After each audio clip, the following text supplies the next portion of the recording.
Back when I was 17 and on exchange, my friends and I decided to take a circuit trip to see more of China. We lived in the north, Harbin, so the first step was to take a train down to Beijing and meet up with some other exchange kids. Since we were underage and there were strict rules about travel, we told our host families we were visiting our friends in a town just a few hours even farther north called Jiamusi. So the three of us get dropped off at the train station 15 minutes before the train to Jiamusi, planning to wait there for a few hours before the Beijing train boards. Long story short, we get a little cocky about time and end up running to our gate just 10 minutes before the train's scheduled to leave. Because it's China, where timeliness can go a bit too far, the train is already gone. The gate manager just laughs at us, but a young-looking guy comes over, asks to look at our tickets.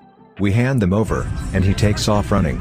We give chase, to the laughs of the gate manager and others in the area, but this dude's too fast and we lose him. So there we were sitting in the train station.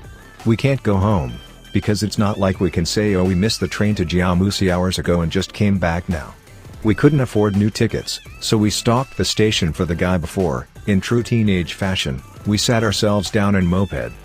Suddenly this very shady older woman leans over and whispers in my ear. "You wanna go to Beijing?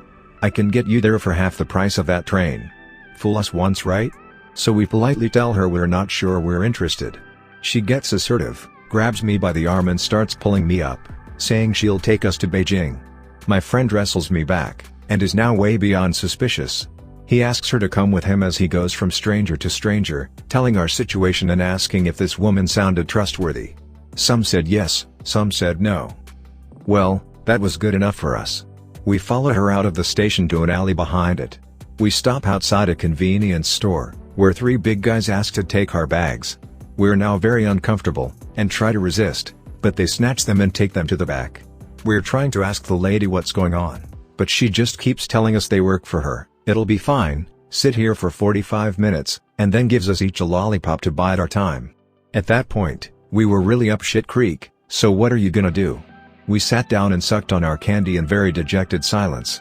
45 minutes pass, more people are milling around. Shady lot by the look of most of them, and most didn't speak Mandarin, or English.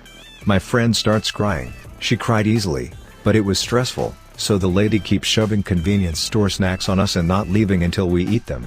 We started joking about how nice it was that the thieves and kidnappers gave us candy. Then, out of fucking nowhere, I don't know how it even fit in the alley, comes a bus. There's no seats inside, but beds stacked in threes. One of the men opened the bottom hatch, and there were our bags. We're told to take our shoes off, given slippers and a blanket. Turns out it was a commuter bus, actually a lot what I imagine the night bus in Harry Potter was like. Over the trip, we end up having a ball with the other passengers, one of which was a very drunk worker from the far-off Uyghur province who sang folk songs the whole way. Came into Beijing with a great story.